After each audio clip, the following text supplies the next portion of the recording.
The next speaker, representing Living Rent, a key part of the Enough is Enough campaign, is Annie Craig. Annie Craig is a member of the Living Rent National Committee, and she's here to speak to you today about tenants' rights.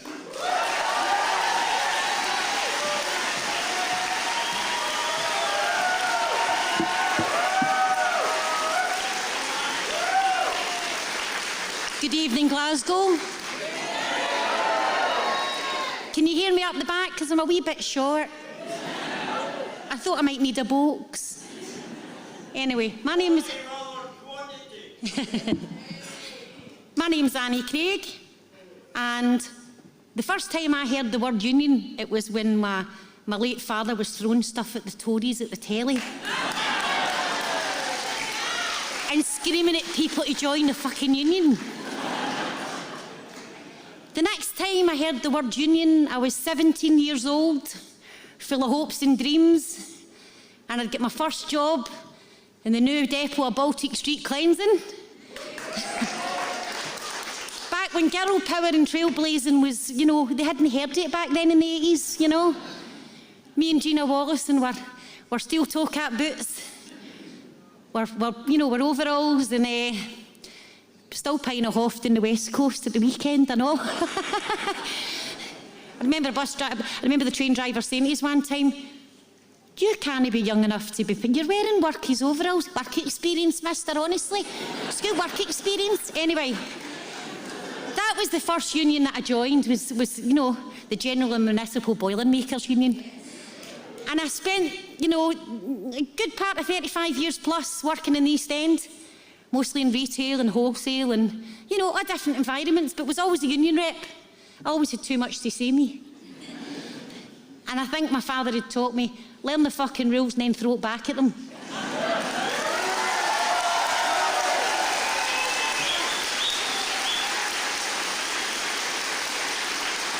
I realised at a young age as well that one voice can make the difference. One voice is all it takes sometimes.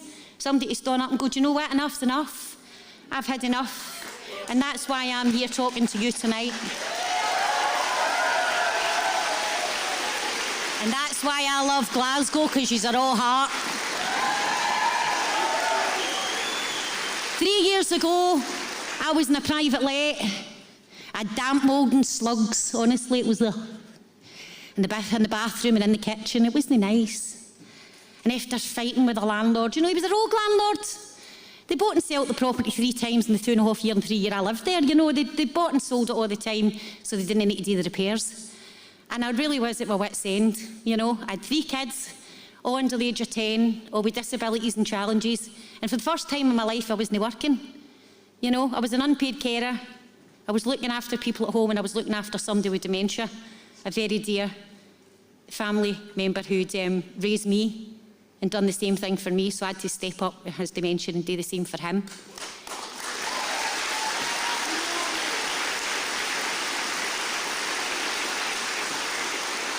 I was thinking back about what I was going to say the night, and words that, you know, the great activist Cathy McCormick, she was a great housing activist, Cathy, God rest her. You know, we miss you. We lost her recently and we're really sad about that, but we remember her power. And I remembered a story that she told about going to her doctor for a prescription and saying, "Doctor, you know, what can you do about my cold, damp, wet house? There's no prescription for that." He offered her antidepressants, by the way. Cathy told him where to stick his antidepressants. She decided to go and join her fucking union. Yeah, she did. To fight for which she believed. Cathy fought for which she believed. And buy her book, by the way. Great read. Great read. I did the same thing with my doctor. I was 6.5 stone when the Living Rent guys met me. 6.5 stone.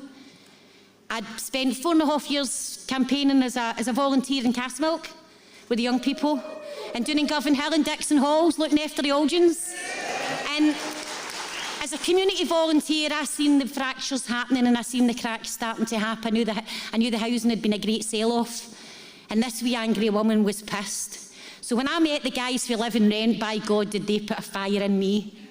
You know, they started a campaign. It was a campaign for Annie, for me, for justice, for this one wee woman, this one wee person this collaboration of tenants for all of the city come together to take on my landlord, and wait to hear the best bit. The letting agent, know what they were called? Ethical letting. Unethical fucking letting was what my family was getting.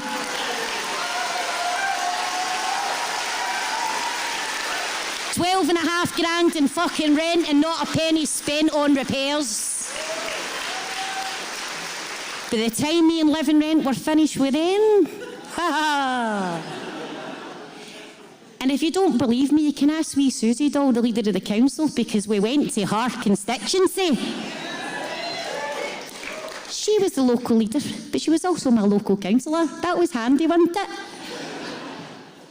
We went along, we scuttled in, me and the living rent mob, because that's what we do in living rent. We turn up mob-handed, and see when we do, doesn't matter if it's a landlord, a letting agent, or a CEO of the energy fucking companies, they know we're coming, they know we're here. They know we're going to be heard. I'm proud to say I'm a member of the Living Rent Tenants and Community Union.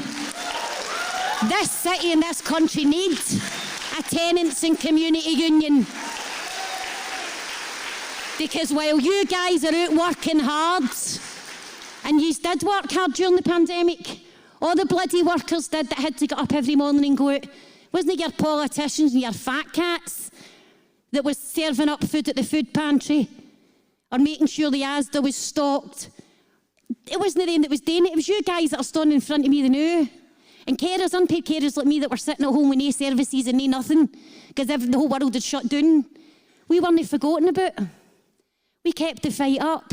Might have had to take the fight online, but we still kept the fight up. And today, Living Rent, we've come back stronger. We're still a young union, but by God, day by day, we're growing and it's great. I'm surrounded by young, passionate, angry people.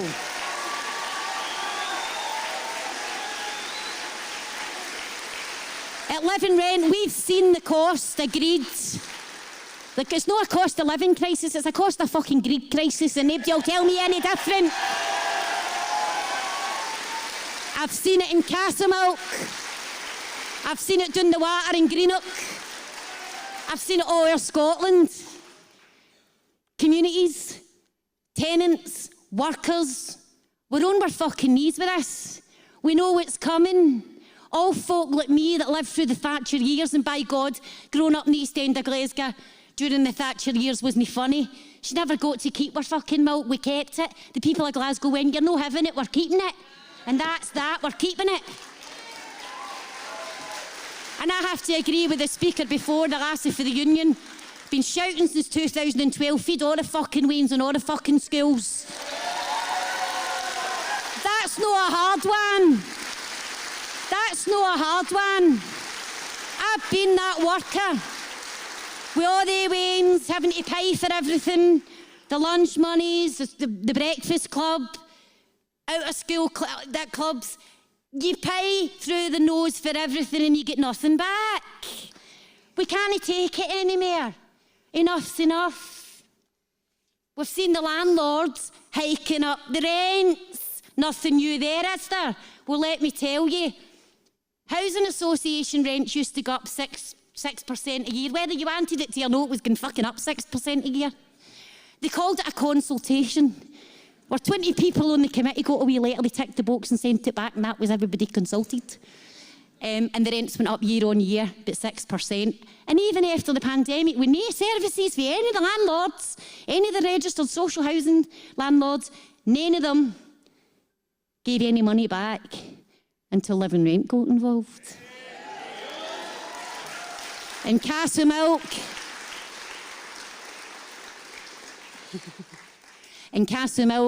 they get 75% of all their service charges paid back because the tenants said, no, enough's enough. In the private rented sector, I've watched over the last 5 to 10 years my city being decimated by landlords, and all they want to do is do Airbnbs and to-let holiday lets. What good is that to the working people and the working families of this city? The working communities that are saying, my wains can't afford to live here. What? You can't afford to get a house in Denison? No, because all the private landlords own them.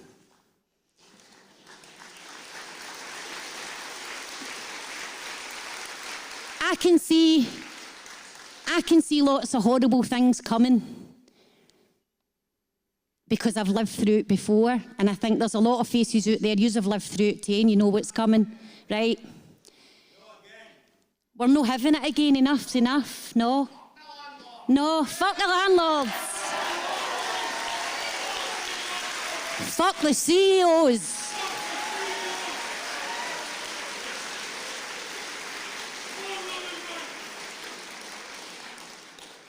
We as tenants, and you know, somebody like me, just a wee woman for Govan, because that's where I stay now.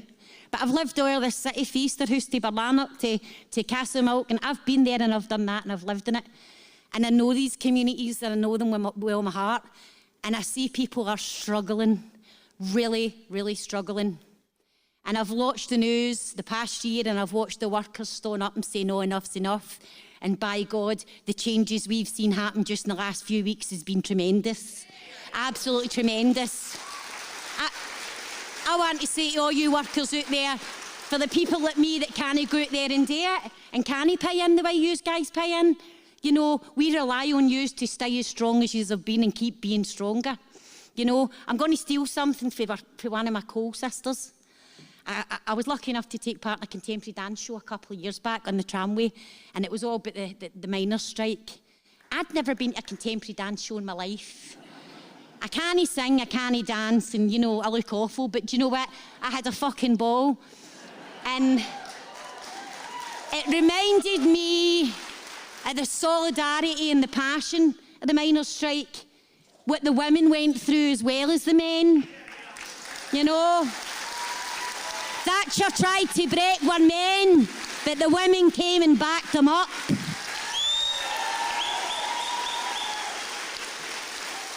The same thing happened in Glasgow way, way, way back in Mary Barber's day. The men were away fighting, they were fighting for king and country, and the fucking women, they were battling the factors and the landlords and chasing them out the city. Enough's enough.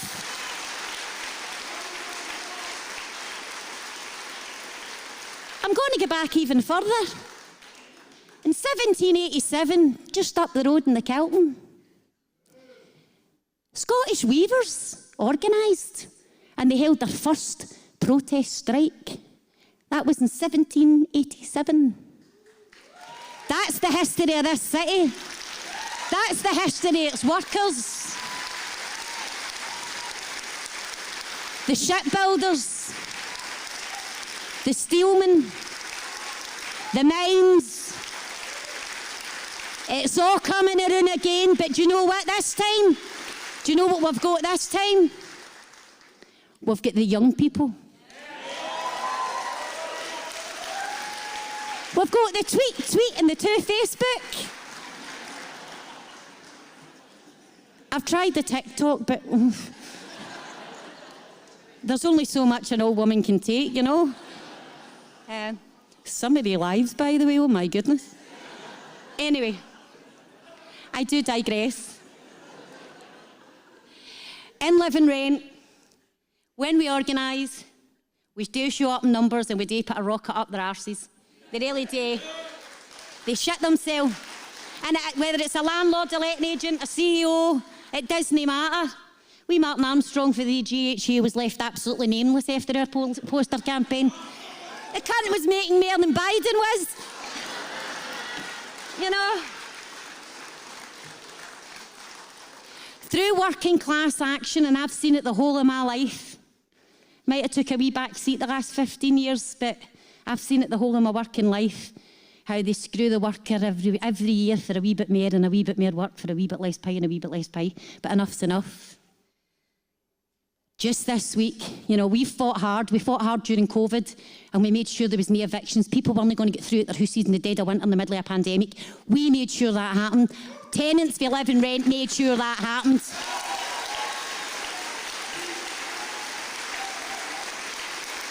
We have had a commitment Commitment from the Scottish Government that rent controls are coming, and by God, they can't come quick enough. But best of all, and it was only yesterday, a freeze in rents.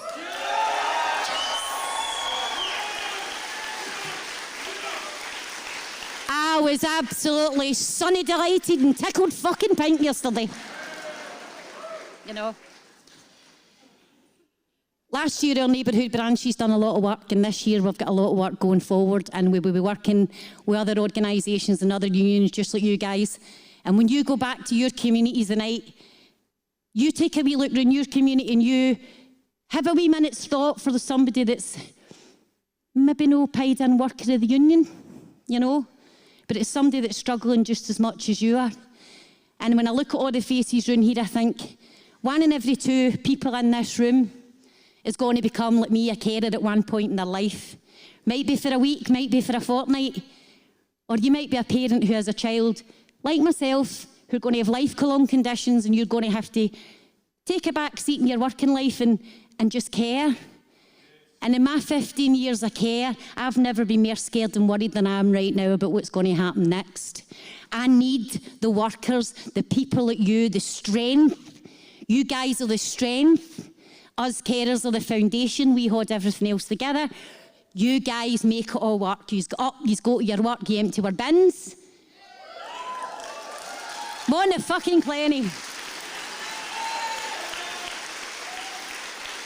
You look after our old people. You keep people with dignity in their homes. You put your life at risk during a pandemic. And this wee carer wants to say thank you to all you workers for that. Don't give up now. And I'll finish off by saying,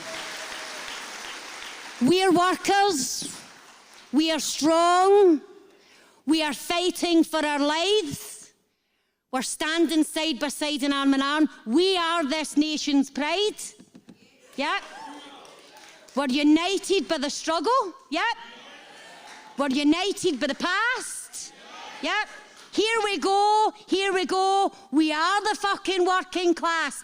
Thank you.